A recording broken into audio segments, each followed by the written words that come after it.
It's green across the screen as Dalal Street gained on all 5 trading sessions this week.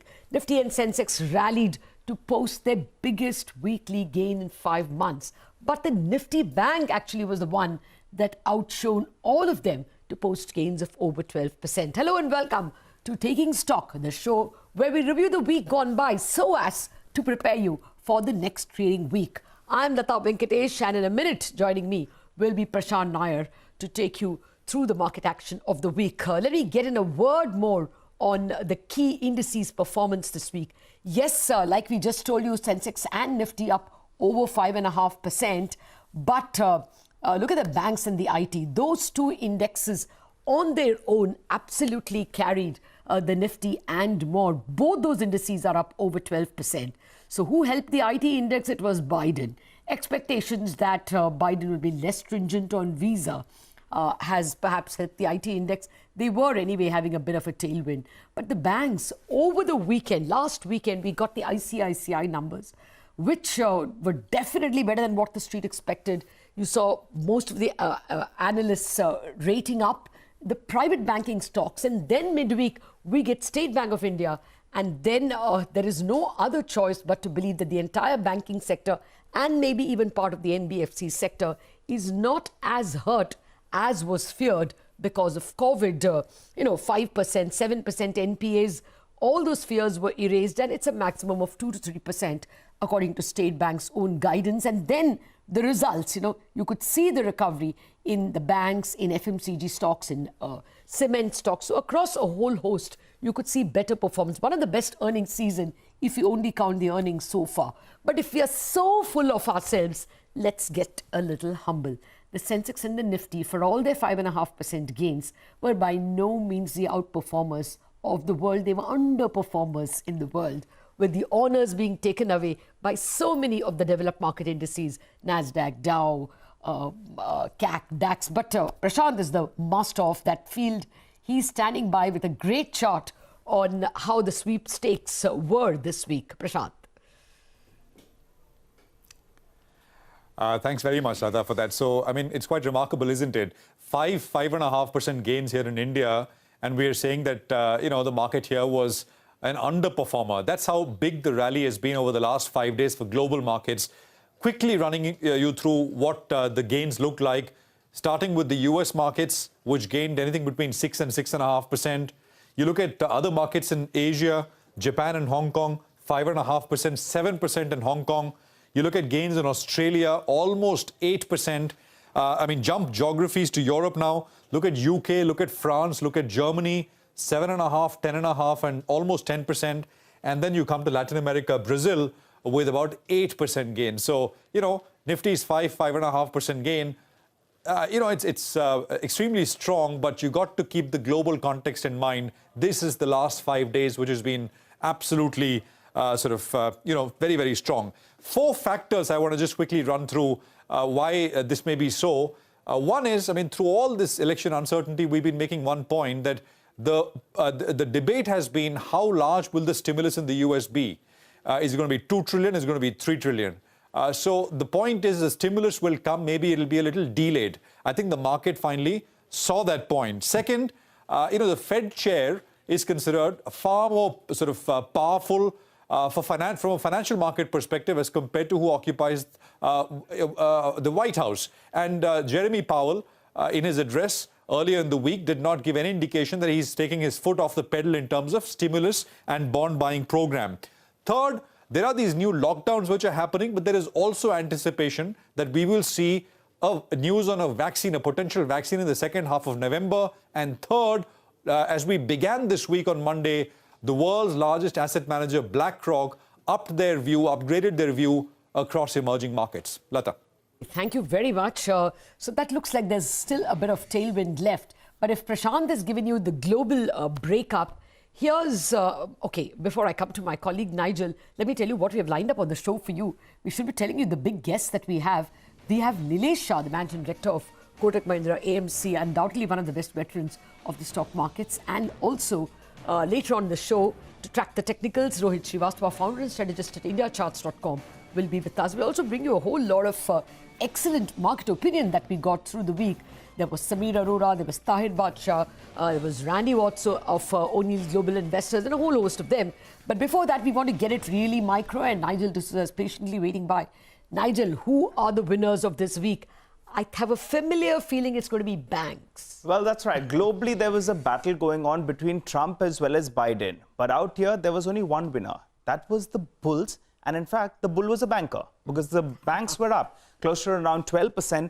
And that was the big driving force in the past week. A bit of an underperformance, though, we are seeing from the mid-cap and the small-cap indices. They didn't really participate. Who from the Nifty then was gaining? Obviously, banking stocks. IndusInd Bank, that was a big gain on there. SBI, that was a cherry on the cake, sometime in the middle of the week when, in fact, it was up close to around 16%. You had ICICI Bank, Kotak Mahindra Bank, and Axis Bank. Just imagine, in a single week, that's 5 trading sessions, they gained between 10 to around 20%.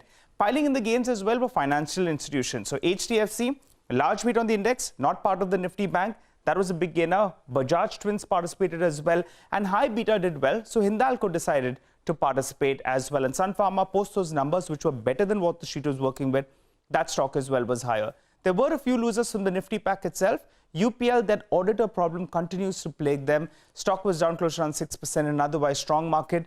Reliance Industries, it ended lower for the week. But remember, from the lows, it pulled back more than 5% intra-week. And Maruti Suzuki as well did come in for some profit booking. From the broader markets, plenty of winners.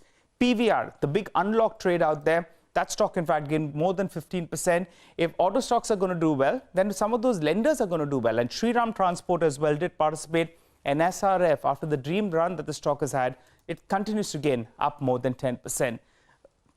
A few losers though. Ambuja Cements had come in for profit booking, was down close to around 5% or thereabouts. And Just dialed the wrong numbers, had a big run, came in for profit booking, that was down close to around 10%.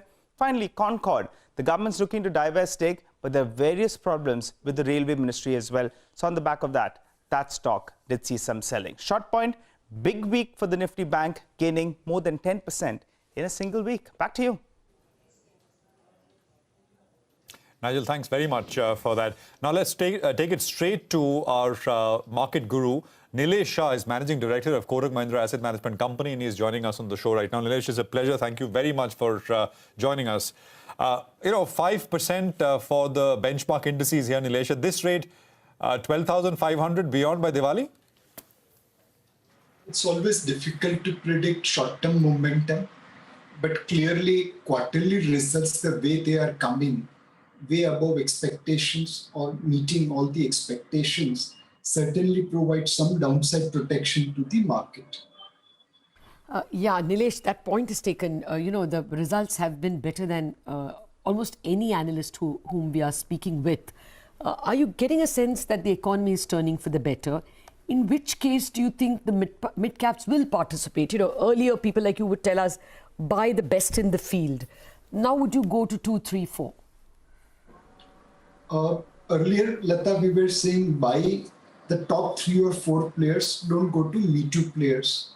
But now rally is getting broad-based, and companies after company, whether they are large cap, mid cap, small cap, all are showing tremendous results.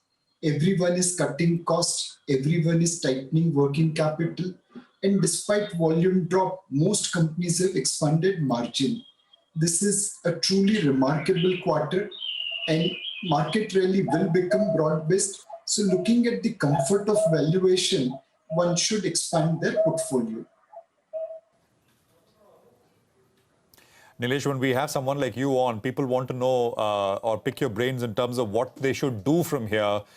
You believe that the rural momentum is strong, and one space you like is the entire building material space. Just explain that point. And what in the building materials space, because there is paints, there are all kinds of companies, there's cement. What do you like there? So we are seeing tremendous uptick in rural housing, and also there is push on infrastructure. More importantly, payments are getting cleared to contractors, and that is also resulting into more demand. If we see the entire space from cement to pipes to fittings to paints, anything which is connected with housing should sustain higher demand, and they should have pricing power as well. We believe building material is a sector encompassing cement, tiles, pipes, fittings, paints put together should be a market outperformer over next 12 to 18 months. Okay.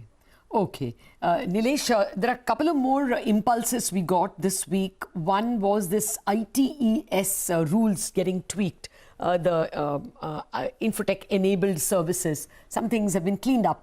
And the interest on interest waiver which the government has granted is actually getting into the SMSs of people who have taken, say, a credit card loan or an auto loan. So many people in my office pleasantly surprised, oh, I have to pay 1,000 rupees less, or I have to pay 5,000 rupees less.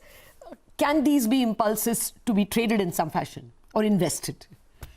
So on the ITES side, I saw Nandan Nilekani's tweet where he has thanked the government in terms of truly improving ease of doing business.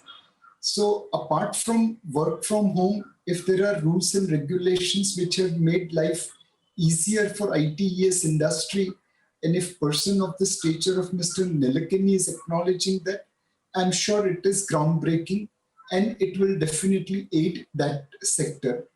However, on the listed company side, the flow or the valuation is going to get driven more by global clientele and global business than just ease of doing business in India. In terms of financial services, they have rallied a lot in last week. And despite that, we think it is time to overweight financial services, both fund-based as well as non-fund-based. And within that, if you are able to pick up companies where credit cost will be minimum despite the last 6 months volatility, I think those banks, those NBFCs, those financial services firms should be able to outperform market in the days to come. It's a large sector and the rising economic activity will lower the risk of NPAs in that sector, and that will create momentum for financial services sector. Nilesh, the last time you were on this show, I'd asked you about banks and put that question to you as someone who's part of one of the largest banking groups in the country. And, you sounded positive. Stocks have done very well. Do you think the run there can continue? And second, I think you like the auto ancillary space as well. Is that a sort of, are you taking off from what autos have done? And hence the second rung, which is the ancillaries, should do well from here as well? So I believe on the auto side, we have seen large companies doing well. And corollary to that should be towards the auto ancillary businesses, where stocks have not run up as much compared to the auto companies. The results so far which have come on the auto ancillary side have been fairly positive, and it shows that even on secondary demand, auto ancillary companies were in a position to survive. Now with primary OEM manufacturing picking up, there could be better days for auto ancillary companies. Okay. All right, Nilesh, we'll allow you to enjoy the rest of the weekend. Thank you very much for joining us and hope you have a great festival time. I hope we can even speak to you before Diwali.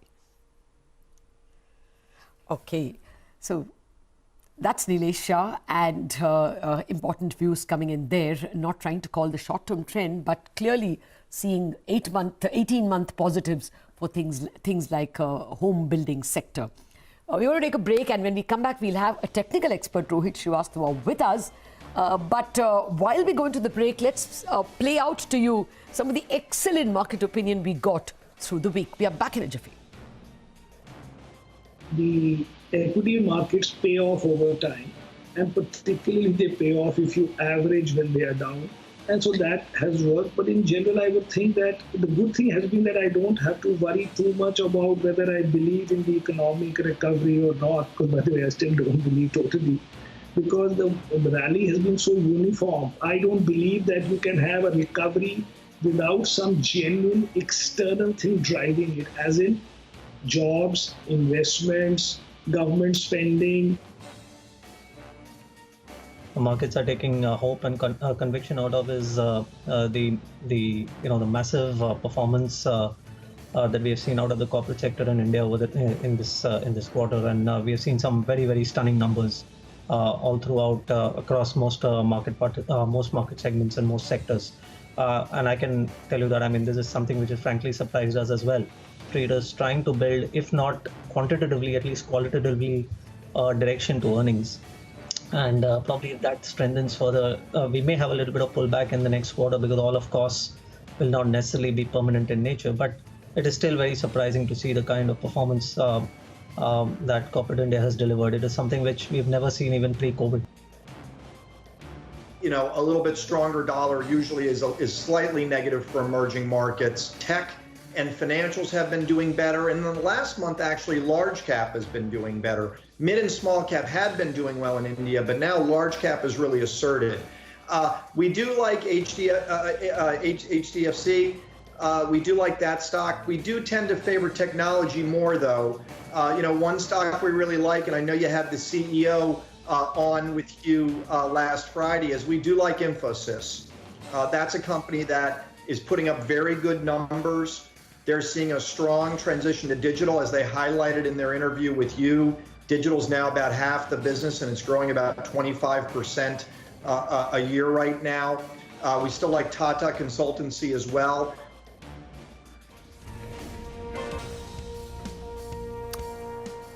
Welcome back. You're with us here on Taking Stock. We got you the fundamental opinion from Nilesh Shah of Kotak. Let's get in a technical view in terms of whether this momentum is going to continue. Rohit Srivastava is with us as always on Fridays.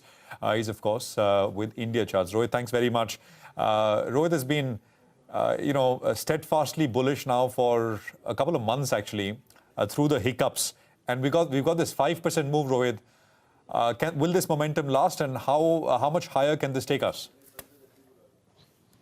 So my sense is that now that we've taken out all the highs of September and October, that Nifty started to indicate we could be headed towards 12,800 in this particular move. I would think maybe sometime in November. I'm not particularly putting a time on it.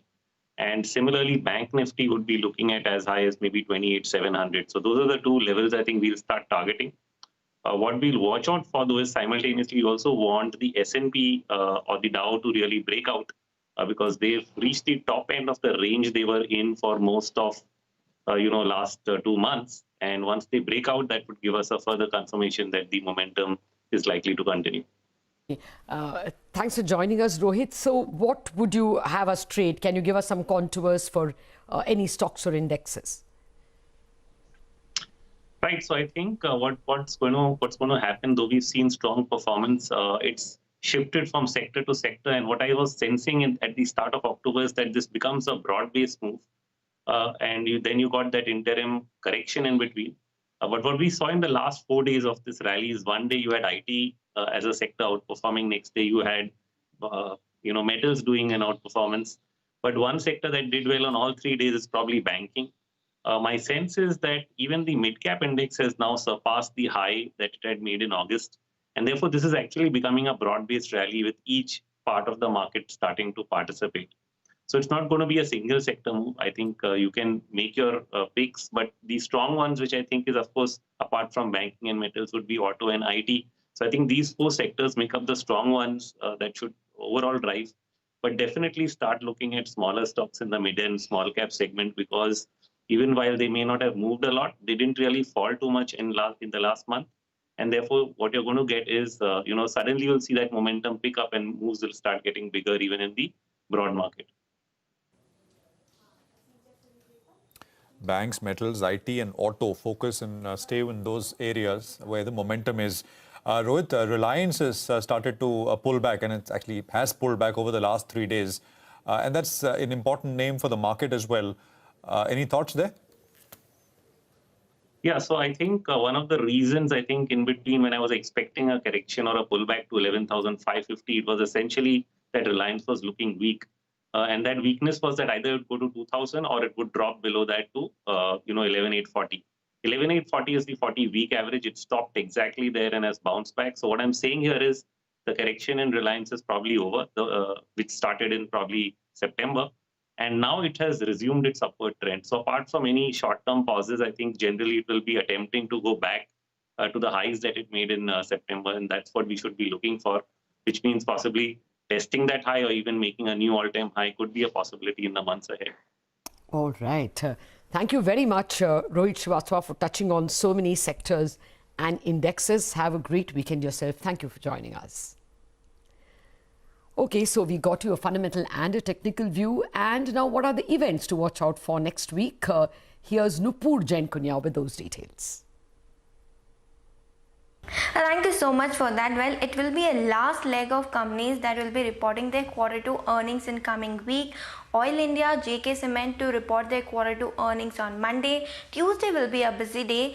M&M, NMDC, GAIL, Bata to report their Q2 earnings, followed by Apollo Hospitals, Ashoka Buildcon, Indiabulls Housing Finance, and then we have Sun TV and Page Industries to come up with their Q2 earnings on 12th of November. IIP and WPI details to come during the week, so that will be important to watch out for. And from Globe, US October core inflation details to pour in on 12th of November, so that will be important when it comes to international event, and forecast is 1.8%. And finally, from entertainment side, we will get IPL 2020 winner on Tuesday. Back to you. Okay, last batch of earnings really, and so far they've held out beautifully. Well, I think, Lata, that brings us to a close. Absolutely. And with a promise that next week promises to be equally interesting, we should hopefully get the finals of the US elections as well. But for the moment, a restful weekend for all of you. Have a blast and go out and spend. It's also Diwali weekend, or the eve of Diwali weekend. Thank you very much and stay safe.